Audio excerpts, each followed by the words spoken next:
ஹல்லேலூயா. நம்ம கடந்த நாட்களில் சிந்தித்து வருவது, படிச்சுட்டு வர பாடங்கள் எத்தனை பேருக்கு ஞாபகம் இருக்குன்னு இல்லை. மனம் திரும்புதலை பற்றி பார்த்தோம்னால, மனம் திரும்புதல் என்றால் என்ன, மனம் திரும்பாமல் போனால் நம்ம வாழ்க்கையில் என்ன ஆகும், மனம் திரும்புத வேண்டியதுடைய அவசியம் என்ன, இதை படித்தோம். இப்போ மனம் திரும்புதல் படித்து முடித்த பிறகு உங்களுக்கு நான் சொன்னேன், கிறிஸ்தவ வாழ்க்கைன்னா என்ன, கிறிஸ்தவ வாழ்க்கை அது எப்படி வாழணும், எப்படியெல்லாம் இருக்கக்கூடாது, எப்படியெல்லாம் இருக்கணும் அப்படிங்கிறத குறித்து எடுத்தேன். அப்போ கிறிஸ்தவ வாழ்க்கையில் எப்படி இருக்கணும் இருக்கக்கூடாதுன்னு சொல்லும்போது விசுவாசம் அப்படிங்கிறது ரொம்ப முக்கியம் அப்படின்னு சொல்றோம். விசுவாசம் அப்படின்னு சொல்றோம். விசுவாசம்னா என்ன அப்படிங்கிறத நம்ம பார்த்தோம். விசுவாசம் என்ன, விசுவாசத்தினுடைய அளவுகள் என்ன, இதையெல்லாம் நம்ம படித்தோம். அடுத்தபடியாக நம்ம பார்க்கறது விசுவாசத்தில் நாம் எப்படி வளருவது, விசுவாசத்தில் எப்படி பெருகுவது அப்படிங்கிறத குறித்து பார்த்தோம். விசுவாசத்தில் வளருவதும் விசுவாசத்தில் பெருகுவதையும் குறித்து நம்ம பார்த்தோம். அதுக்கு அடுத்தது என்ன செய்யணும், விசுவாசத்தில் பெருகிற நமக்குள்ளே இருக்கிற நம்பிக்கைகள் என்னலாம் அப்படின்னு இருக்கிறீங்களா? நமக்குள்ள இருக்கிற நம்பிக்கைகள். அப்ப என்னென்ன மாதிரியான நம்பிக்கைகள் நமக்குள்ள இருக்கு, அந்த நம்பிக்கைகள் தேவனுடைய எப்படி இருக்கணுங்கிறத குறித்து படிச்சோம். அடுத்தது கடந்த நாட்களில் பின்மாற்றம், இதெல்லாம் இருக்கு. மனம் திரும்பிட்ட, விசுவாசிக்கிற, விசுவாசத்துல வளர்ற, விசுவாசத்துல முன்னேற, விசுவாசத்துல பெறுகிற, நம்பிக்கையில சரியா இருக்கிற. ஆனாலும் வாழ்க்கையில் பின்மாற்றம் வரும். பின்மாற்றத்தை எப்படி எதிர்கொள்வதுன்னு பார்த்தோம். பின்மாற்றத்தை பத்தி படிச்சோம். புரியுது உங்களுக்கு? கிறிஸ்தவ வாழ்க்கையை குறித்து தான் போயிட்டு. அப்ப இன்றைக்கு உங்களோட நான் பேச நினைக்கிற காரியம் என்ன அப்படின்னு கேட்டீங்கன்னா, இந்த வாழ்க்கைக்கு ஒரு தரம் இருக்கு. என்ன இருக்குது? ஒரு தரம். எல்லாத்துக்குமே நம்ம இந்த உலகத்துல பார்க்கும்போது நிறைய விஷயங்களுக்கு நம்ம என்ன செய்யறோம், தரம் பார்க்கிறோம். பார்க்கறோமா இல்லையா? மனுஷங்களோட பழகிறதுலையும் தரம் பார்த்து பழகிறவங்க இருக்கிறாங்க. ஒரு பொருள் வாங்குறோம் அப்படின்னு சொன்னா தரமான பொருளை வாங்கணும் இல்லையா? ஆமா. தரம் இல்லைன்னா அதை நம்ம நிராகரிக்கணும். தரம் இல்லைன்னா என்ன செய்யணும்? குவாலிட்டி குவான்டிட்டியா இருக்கிறத விட குவாலிட்டியா இருக்கணும்னு தான் நினைக்கிறேன். குவான்டிட்டி நிறைய 1000 பேர் இங்க இருக்கிறதுல அது பெரிய விஷயம் கிடையாது. ஆனா 10 பேர் இருந்தாலும் 10 பேரும் மணி மாதிரி இருந்தாங்கன்னா எப்படி இருக்கும்? அதான் குவாலிட்டி. 10 பேரும் குவாலிட்டி. புரிஞ்சிருச்சா? அப்போ நம்ம போய் தேர்ந்தெடுக்கிற எல்லாத்துலேயுமே ஒரு தரம் இருக்க வேண்டும்னு நினைக்கிறோம். நல்ல தரமான அரிசி, தரமான பருப்பு, தரமான உடைகள், தரமான வாழ்க்கையும் தேவை. தரமான வாழ்க்கை. அப்போ இந்த உலகத்துல வாழ்ற மனுஷன் தரமான வாழ்க்கை வாழ வேண்டும் அப்படின்னு எல்லா மனிதரும் நினைக்கிறார்கள். ஆனால் தேவ பிள்ளைகளுடைய வாழ்க்கையில தேவன் எதிர்பார்க்கிற தரம் என்ன, அதை குறித்து தான் இப்ப இனி தொடர்ந்துள்ள நாட்களில் நான் இதை குறித்து தான் பேச போறேன். தெய்வீக வாழ்க்கையின் தரம். தரம் என்னத்தோட தரம்? தேவனுடைய விசுவாச பிள்ளைகளுடைய வாழ்க்கையில இருக்கிற தரம். அதுதான் divine standard of life. Divine standard of life. டிவைன்னா தெய்வீகம், ஸ்டாண்டர்ட்னா தரம். வாழ்க்கையின் தரம் எப்படி இருக்காது? புரியுதா உங்களுக்கு? புரியுதா? அப்ப நம்ம வாழ்க்கையின் தரம் நீங்களே கொஞ்சம் எப்படியே உங்களுக்குள்ளேயே யோசிச்சு பாருங்களேன். என் வாழ்க்கை, நான் கிறிஸ்தவன், நான் விசுவாசி, எனக்கு நம்பிக்கை ஆண்டவர் மேல பலமா இருக்கு, நான் மனம் திரும்பினவன், நான் அபிஷேகம் பெற்றவன். ஆனா என் தரம் என்ன? What is my quality? புரியுது? குவாலிட்டி இருக்கு. குவாலிட்டி இல்லாம இருக்கிறதுனால எல்லாமே இருக்குதுன்னு சொல்லி பிரயோஜனம். நல்ல டிசைன் போட்டுருக்குது புடவையில, நல்ல கடையில இருக்குது, எல்லாமே இருக்குது. ஆனா நீங்க போய் பிடிச்சி பார்த்தோன்னே அப்படின்றீங்க. ஏன் கேட்டீங்க? அதே கடையில தான் அவன் வாங்கி வச்சிருக்கான். சேரி எடுக்க போறீங்க, நிறைய புடவைகள் இருக்குது. அந்த புடவை எல்லாத்தையும் அந்த கடை ஓனர் என்ன பண்ணி வச்சிருக்கிறான்? மொத்தமா காசு கொடுத்தா வாங்கி வந்து வச்சிருக்கிறான். ஆனா நீங்க போறீங்க வாங்குறதுக்கு, வாங்க போற நீங்க ஒரு புடவை பிடிச்சி பார்த்துட்டு நீங்க முடிவு பண்றீங்க இது தரம். தண்ணீரை போட்டா போய் தரத்தை மிக்ஸ் பண்றீங்க. அப்ப வாங்கினவரை விட சொத்து முதல் போட்டவனை விட வாங்குறவனுக்கு என்ன இருக்கு? அவனுக்கு தான் தரம் தெரியுது. அவன் துணியோடவே பிறந்தானா, டெக்னாலஜியோடய வாழ்ந்தாங்க கிடையாது. ஆனா நீ டிசைட் பண்ற இது தரம் இல்லை, இது தரம் இருக்குது. அப்ப தரம் பிரிக்கிற ஒரு காரியம் எல்லாரோட வாழ்க்கையிலையும் இருக்கு. ஆனா தெய்வீக வாழ்க்கையினுடைய தரம் என்ன அப்படிங்கறத புரிச்சுக்கலாம். இப்ப நம்மளே பரிசோதிச்சுட்டே போறோம். புரியுதா? மனம் தெரிஞ்சுட்டேன், விசுவாசிக்கிறேன், விசுவாசத்துல வளரணும்னு நினைக்கிறேன், வளருகிறேன், எனக்குள்ள நம்பிக்கை ஸ்ட்ராங்கா இருக்கு. அடுத்தது என்னது? எனக்கு பின்மாற்றமே இல்லை. போன வாரம் எல்லாரும் அர்ப்பணிச்சு நான் இனிமே பின்மாற்றத்துக்குரிய காரியங்கள்ல போகவே முடிவு பண்ணிக்கல. இப்போ என் தரம் குவாலிட்டி ரைஸ் ஆகும். என்ன ஆகணும்? நல்லா விதைக்கிறோம். இதெல்லாம் போய் கல்லியில ஓடி இருப்பீங்க, சேடை கட்டி இருப்பீங்க, தண்ணி கட்டுவீங்க, இந்த மாசம் என்ன செய்வீங்க? விதை விதைப்பீங்க. நல்ல தரமான விதையை சேர்த்து எடுத்து வச்சு அதை கொண்டு போய் என்ன செய்வீங்க?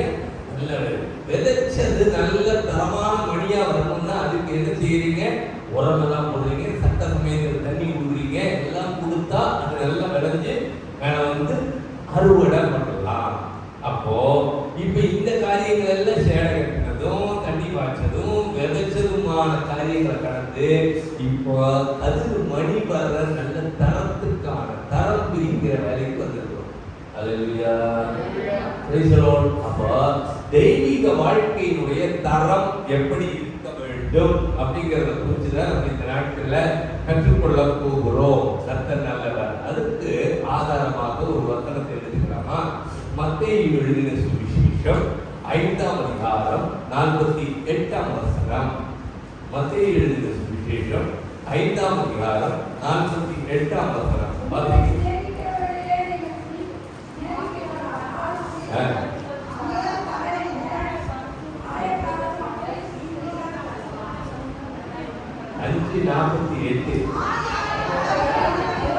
ஆகையால் பரலோகத்தில் இருக்கிற உங்கள் பிதா பூரண சர்க்குணராய் இருக்கிறது போல நீங்களும் பூரண சர்க்குணராய் இருக்க கடவுள்கள். அப்ப நல்லா கவனிக்கணும். இந்த வசனத்தை கொஞ்சம் உத்து கவனிச்சீங்கன்னா இதுக்குள்ள ஒரு தரம் இருக்கிறது. என்ன இருக்கிறது? ஒரு குவாலிட்டி சொல்லி இருக்கு. என்ன அந்த குவாலிட்டி? பரலோகத்தில் இருக்கிற, இப்போ எனக்கு சொந்தமாக பரலோகத்தில் இருக்கிற என் பிதா எங்க இருக்கிற? பரலோகத்தில் இருக்கிற எங்கள் பரமபிதாவே உம்முடைய நாமம் அப்படின்னு சொல்றோம் இல்லையா? அந்த பரலோகத்தில் இருக்கிற என் பிதா எப்படிப்பட்டவராய் இருக்கிறாரா? பூரண சர்க்குணராய் இருக்கிறார். எப்படி இருக்கிறாரு? அவரோட குவாலிட்டி, அவரோட தரம் என்ன? பூரண சர்க்குணர். அவரோட குவாலிட்டி என்ன? பூரண சர்க்குணர். அப்ப அவர் பூரண சர்க்குணராய் இருக்கிறது போல நாமும் பூரண சர்க்குணராய் இருக்க வேண்டும். நமக்குள்ள இருக்க வேண்டிய தரம் ஃபைனல் என்னன்னா இதுதான். இந்த வார்த்தையை நம்முடைய வாழ்க்கையில நான் பூரண சர்க்குணராய் இருக்கிறேன்னு சொல்லக்கூடிய லெவலுக்கு வர்றதுக்கு தான் தரம். புரியுதா? சொல்ல புரியுது? என்ன சிஸ்டர் புரியுதா? பிதா எப்படி இருக்கிற அதுபோல நான் யார் இருக்கணும்?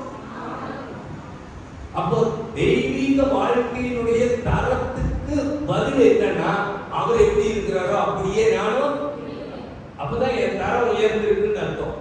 அவர் இருக்கிற மாதிரி இல்லைன்னா நான் இன்னும் தரமா மாறணும், தரமா வாழணும், தரமா இருக்கணும், தரத்துக்கு முயற்சி பண்ணணும், குவாலிட்டிக்கு நான் மாறிக்கணும். இல்லைன்னா குவாலிட்டியில போய் குப்பையோட சேர்த்துருவேன். புரியுதா உனக்கு? குவான்டிட்டி கொஞ்சமா வரும், குவாலிட்டி ஜாஸ்தியா இருக்கு. இருக்குமா இருக்காது? ஆமா, அதெல்லாம் நான் யாரா இருக்கணும்? குவாலிட்டியா இருக்கு, தரமா இருக்கு. அப்போ தரத்துக்கான வசனம் என்னன்னா பரலோகத்தில் இருக்கிற என் பிதா எப்படிப்பட்டவராய் இருக்கிறார்? பூரண சர்க்குணராய் இருக்கிறார். அதுபோல நானும் பூரண சர்க்குணராய் இருக்க வேண்டும். புரியுதா? இல்லைன்னா பிரயோஜனம் இல்லை. வாழ்க்கையில தரம், வாழ்க்கை இருக்கு, ஆனா தரம் விசுவாசிதான். ஆனா ஆண்டவர் சொல்றாரு, நீங்க தானே ஒதுக்கிறீங்க. கரெக்டா? அவர் மேனுபேக்சர் பண்ணாரு, உன்னை விடுதலை ஆக்குனாரு, கொண்டு வந்தாரு, ஒரு ரத்தத்தால் கழுவினாரு. ஆனா இந்த வாழ்க்கையை நீ பயன்படுத்துற விதம் எப்படி இருக்கணும், இதுல வளர்ற விதம் எப்படி இருக்கணும், குவாலிட்டியா இருக்கணும். எப்படி இருக்கணும்? தரமா. அப்போ இந்த வசனம் நமக்கு சொல்கிறது, அவர் பூரணராய் இருக்கிறது போல நாமும் பூரணராய். ஜான் வெஸ்லின்னு ஒருத்தர் இருக்கிறார், நல்ல ஒரு சிறந்த சுவிசேஷகர். அவர் என்ன சொல்றாருன்னு கேட்டீங்கன்னா, ஒழுங்க நீங்க ரொம்ப லேட் பண்றீங்க, ஊருக்கு போறீங்கன்னு நினைக்கிறேன். கரெக்டா? உற்சாகம் தீப்பற்றி அவருடைய ஸ்டேட்மெண்ட், அதை அப்படியே நான் எடுத்துக்கொள்வேன். உற்சாகம் என்ன செய்யட்டும்? அப்போ நமக்குள்ள உற்சாகம், வாழ்வுங்கிற உற்சாகம், கிறிஸ்துவங்கிற உற்சாகம் தீப்பற்றி எரியட்டும். உன்னை பார்க்க மக்கள் என்ன செய்வாங்க? மைல் கணக்கில் இருந்து. அப்ப என்ன அர்த்தம்? நமக்குள்ள அந்த பேர்னிங், அந்த உண்மை குவாலிட்டி இருந்துச்சுன்னா நம்ம தேடி யார் வருவாங்க? அநேகர் வருவார்கள். அல்லேலூயா. நல்ல குவாலிட்டி இருக்கிற இடத்துல அநேகர் வருவாங்க. குவாலிட்டி இல்லாத இடத்துல என்ன செய்ய மாட்டாங்க? குவான்டிட்டி இருக்கிறது இல்லாத இடத்துல என்ன செய்ய மாட்டாங்க? வரமாட்டாங்க. ஆமா, நீங்க சொல்லுவீங்க, நான் கிறிஸ்துமஸுக்கு துணி எடுக்கலான்னு சொன்னபோது உடனே எல்லாரும் சொன்னாங்க, பச்சை பாஸ் போலாம் போலாம்.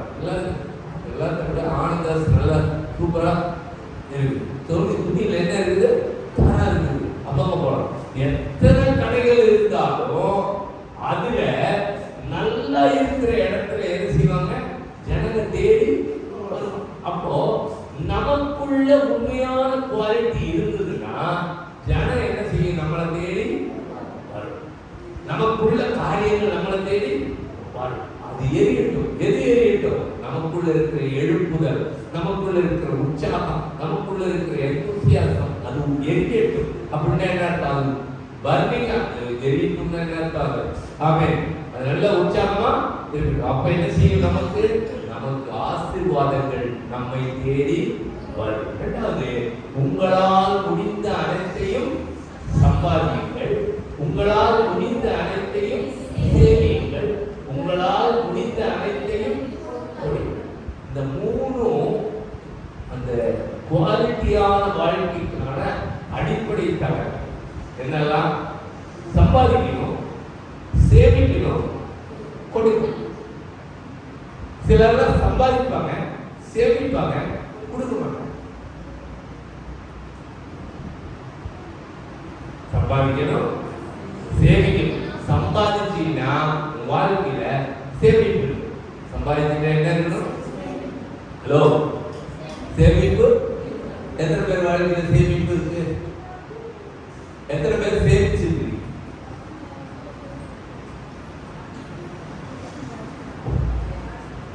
என்ன சேமிச்சு? சேமிக்கணுங்க. 100 ரூபாய் சம்பாதிக்கிறீங்கன்னா ஆண்டுக்கு 10 ரூபாய் கொடுக்கணும். 10 ரூபாய்க்கு அப்புறம் 20 ரூபாய் சேமிக்க இருக்கு. 30 ரூபாய் உங்களோடது இல்லை. 70ல ஒரு செலவுகளை புரியுதா? இந்த சிஸ்டத்தை நீங்க கடைபிடிச்சீங்கன்னா உங்க வாழ்க்கையில ஒன்றுக்கும் நீங்க கவலைப்படவே மாட்டீங்க. வந்ததெல்லாம் செலவு பண்ற பழக்கம் உனக்கு இருந்தா நீ கடன் தான் வாங்குவ. என்னதான் வாங்குவ? கடன் தான் வாங்குவ. கடன் வாங்காம வாழணும்னா 100 ரூபாயில ஆண்டவருக்குரியதை ஆண்டவருக்கு கொடுக்கும், ராயனுக்குரியதை ராயனுக்கும், தேவனுக்குரியதை தேவனுக்கும். அப்ப நான் சம்பாதிக்கிறேன் 1 லட்சம் ரூபாய் அப்படின்னா டாக்ஸ் நான் கட்டணும்னா டாக்ஸ் கவர்மெண்ட், ராயனுக்குரியதை கட்டணும். அடுத்தது தேவனுக்குரியதை கட்டணும். தேவனுக்குரியதை கட்டுறது போக நீ சேமிக்கணும். நாளைய தினத்திற்கு கொஞ்சத்தை எடுத்து வைக்கணும். இன்னைக்கு நிறைய பெரியவங்க பிள்ளைகளுக்கு செலவு பண்ணிட்டு கடைசியில் வயசான காலத்துல யாரும் கவனிக்க மாட்டேங்கிறாங்க, மதிக்க கூட மாட்டேங்கிறாங்க. இன்னைக்கு இருக்கிறவங்க கரெக்டா தப்பாங்க. காரணம் என்ன தெரியுமா? உனக்குன்னு எதையும் சேமிச்சு சேமிக்கணும். அதே சமயத்துல முயன்ற அளவு என்ன செய்யணும்? முடிந்த அளவு கொடுக்கணும். என்ன செய்யணும்? கொடுக்கணும். கொடுக்கிற இடத்துல தான் கிடைக்கும். இறைக்கிற கிணறு தான் சுரக்கும்.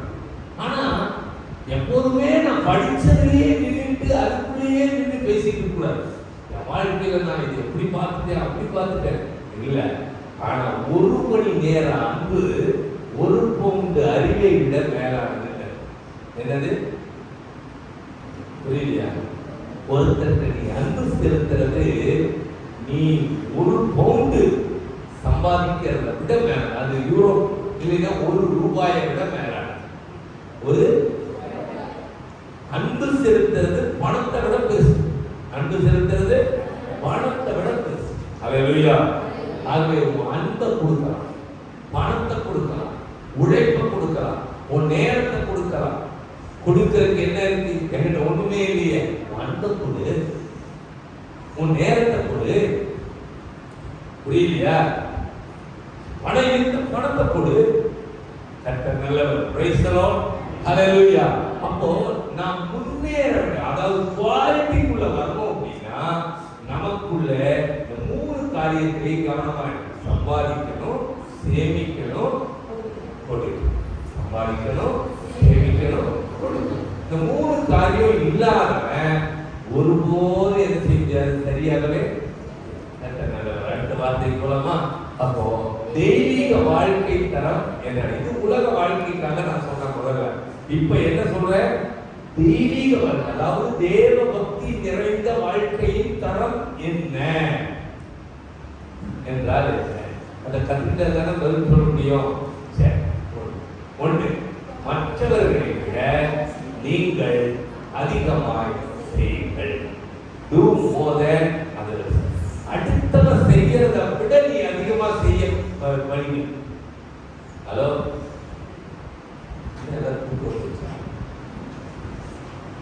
மற்றவங்க செய்யறத விட அதிகமா செய்யும்.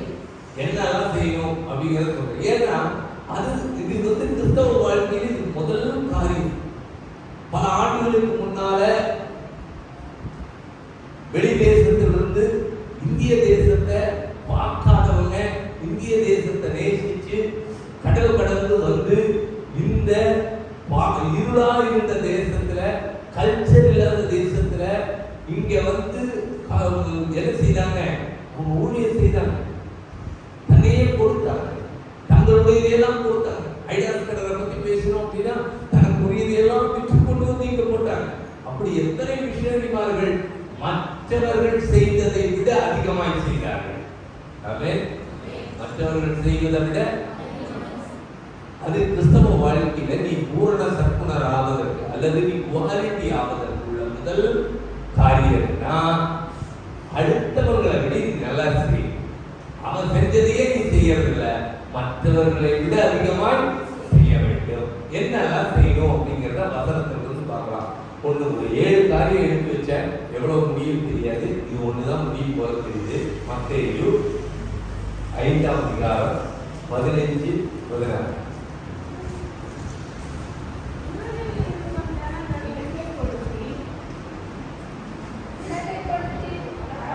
விளக்கை கொளுத்தி மரக்காலால் விளக்கு தண்டின் மேல் வைப்பார்கள், வெளிச்சம் கொடுக்கும். இவ்விதமாய் மனுஷர் உங்கள் நற்கிரியைகளை கண்டு பரலோகத்தில் இருக்கிற உங்கள் பிதாவை மகிமைப்படுத்தும்படி உங்கள் வெளிச்சம் அவர்கள் முன்பாக பிரகாசிக்க கடவுளே. இந்த வசனத்தை சும்மா படிச்சோம்னா விளக்கு கொடுத்துனா விளக்கு மேலதானே வைக்கணும், அப்படிதானே? அதுக்கு மேல 2 விஷயங்கள் இருக்கு. ஒண்ணு என்னது? நீங்கள் உலகத்துக்கு வெளிச்சமாய். அதுக்கு மேல ஒரு விஷயங்கள் இருக்கு. நீங்கள் உலகத்துக்கு உப்பாயிருக்கிறீர்கள். உப்பு தன்னை கரைத்து சுவை கொடுக்கிறது, தன்னை கரைத்து சுவை கொடுக்கிறது. தன் நிலை மறந்து சுவை கொடுக்கிறது, தன் நிலையிலிருந்து மாறி சுவை கொடுக்கிறது. தன்னோடு இருக்கிறவர்களுக்குள் உட்புகுந்து சுவை கொடுக்கிறது. புரியுதா உங்களுக்கு? இதெல்லாம் உங்களுக்கு புரியலையா? உப்பை பத்தி என்ன சொல்லணுமா? உப்பை எடுத்து நீ தண்ணிக்குள்ள போட்டீங்கன்னா கரைஞ்சிருது. அப்ப தண்ணி மொத்தமும் உப்பா மாறிடுது.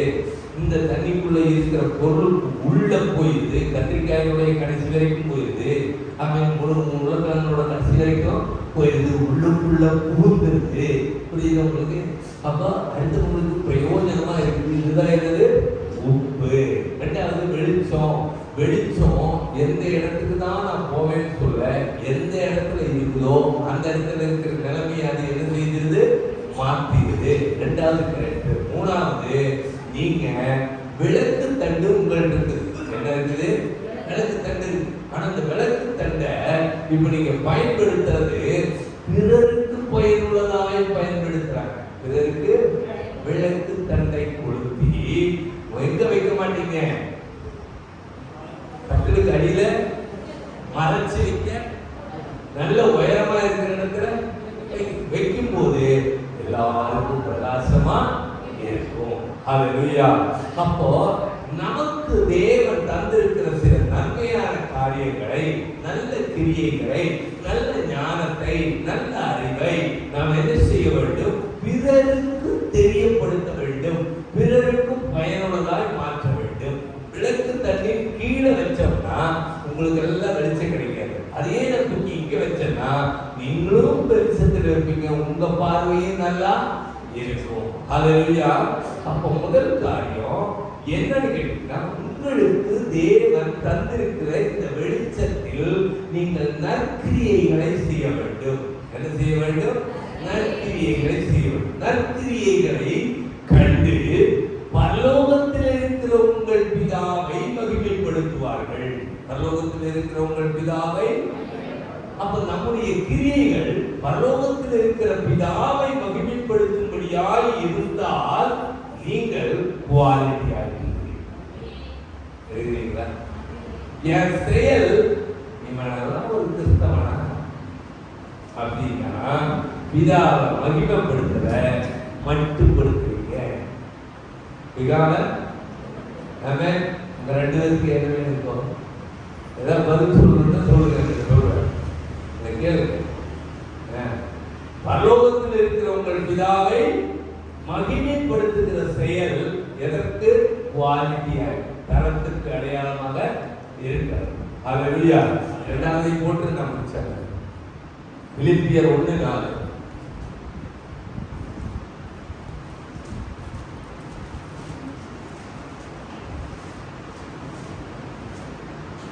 பிலிப்பியர் 1:4.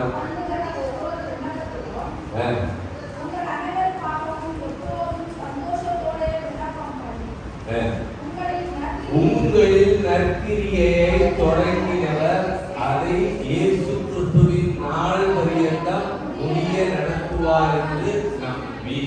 ஹல்லேலூயா. ஆமென். அப்போ நற்கிரியை உங்களிலே தொடங்கினது யார்? தொடங்கினது யார்? நற்கிரியை நீங்கள் செய்யும் போது ஜனங்கள் என்ன செய்வாங்க? பிதாவை மகிமைப்படுத்துவாங்க. முதல் வருஷம். இப்போ நீங்க நினைக்கலாம், நான் நல்லவன், நான் இப்படி பண்றேன், நான் அப்படி பண்றேன். இல்ல, இந்த நற்கிரியை உனக்குள் தொடங்கினவர் யார்? இயேசு கிறிஸ்து. இயேசுதான் நமக்குள்ள நற்கிரியை தொடங்கினார். நம்ம ஒருபோதும் நல்ல கிரியை செய்தவர்களே அல்ல, நாம் துக்கிரியை செய்கிறவர். அக்கிரமத்திலும் பாவத்திலும், பாவத்தின் அடிமைத்தனத்திலும் தேவனுக்கு விரோதமாய் இருந்த நம்மை அவர் தன்னைத்தானே கொடுத்து அந்த ஆச்சரியமான ஒளியின் நிலையத்திற்கு சேர்த்துக் கொண்டிருக்கிறார். அவருடைய நன்மையை நமக்கு தந்து, ஜீவனை நமக்கு தந்து சேர்த்துக் கொண்டிருக்கிறார். அப்ப அந்த நல்ல காரியத்தை செய்வது யாரு? அவரை முதல்ல மனதிற்கு நினைக்க விசுவாசிக்கல. அப்ப உனக்குள்ள நற்கிரியை தொடங்கினவர் யாரு? நற்கிரியை தொடங்கினவர் அதை இயேசு கிறிஸ்துவின் நாள் பரியந்தம். அப்படின்னு என்ன அர்த்தம்? இயேசு வரப்போறார், அவர் வருகிற வரையிலும், இல்லைன்னா மரணம் வரையிலும் அதை முடிய நடத்துகிறார். அப்ப நம்ம சாகிற வரைக்கும் இந்த நற்கிரியைகளை செய்வதற்கு நாம் தயங்காதவராய் இருக்க வேண்டும். ஹல்லேலூயா. ஏன்னா இதை நான் நினைக்கிறது இல்லை, என் சுயத்துல வரல, இது யாரால் தரப்பட்டது? யாரால் தரப்பட்டது? அதனாலதான் நம்ம சர்ச்சில் நன்கொடையை பத்தி எங்கேயுமே எழுதல. புரியுதா? எங்களுக்கு கட்டுறதுக்கு ஆரம்பிக்கும் போது முன்னாலே எங்க ஒரு சகோதரி பேசினாங்க, நம்ம இந்த மாதிரி எல்லாம் குழுல உங்க பேரெல்லாம் நம்ம எழுதி வைக்கிறோம். நான் சொன்னேன், இதுக்குள்ள போட்டாச்சுன்னா கர்த்தருக்கு வரி சொல்றோம், அவ்வளவுதான். இதுல மனுஷனுடைய எந்த பேருமே என் பேர் இருக்கா? யார் பேரும் இல்லை. ஏன்னா நற்கிரியை தொடங்கினவர் அவர். அவருடைய நாள் வரையும் தான் அதை செய்யறோம். மனுஷனுக்கு எந்த ஒரு காரியமும் புகழ்ச்சியும் பேரும் பிரஸ்தாபமும் கிடையாது. சகல கனமும் அவருக்கு. ஹல்லேலூயா. அப்ப இந்த சிந்தையில நம்ம வளர ஆரம்பிக்கும் போதுதான் நம்ம குவாலிட்டியா மாறும். நம்ம என்னவா மாறும்? இல்லைன்னா நம்ம சொல்லுவோம், அவ்வளவு செஞ்சேன், இவ்வளவு கொடுத்தேன், அவ்வளவு கொடுத்தேன். நியூ இயருக்கு நான் சாப்பாடு போட்டேன், எல்லாருக்கும் பிரியாணி போட்டேன். இப்போ உங்க நற்கிரியை என்னவா மாறிடுச்சு? துர்க்கிரியையா மாறிடுச்சு. காரணம் என்ன? முன்ன மேன்மைப்படுத்துற, ஆனா உனக்குள் நற்கிரியை தொடங்கினவரோ அவருடைய சித்தத்தின்படி நீ செய்ய நினைக்கும் போதுதான் உனக்குள்ள என்ன வருது? குவாலிட்டி, தரம் வருது. தரமுள்ள கிறிஸ்தவம், தரமுள்ள விசுவாசி, தரமுள்ள தெய்வ பிள்ளை. ஆமென். கர்த்தர் நல்லவர். Praise the lord. ஹalleluya. நாங்கள் போலாமா? அடுத்த வாரத்தோடு கர்த்தர் நல்லவர். Praise the lord. உங்களுக்கு இது ஆமென். உங்களுக்கு புரியுது? நான் கொடுக்கிறது சப்ஜெக்ட் நீ என்ன செய்யணும்? வளர. இல்லைன்னா பிரயோஜனமே. கர்த்தர் நல்லவர். இந்த வசனங்களால் உங்களை ஆசீர்வதிப்பாராக. ஆமென். நம்ம எல்லாரும் குழந்தைகள் படிக்கலாம், ஜெபிக்கலாம். ஹalleluya. ஹalleluya. Praise the Lord. Praise the Lord.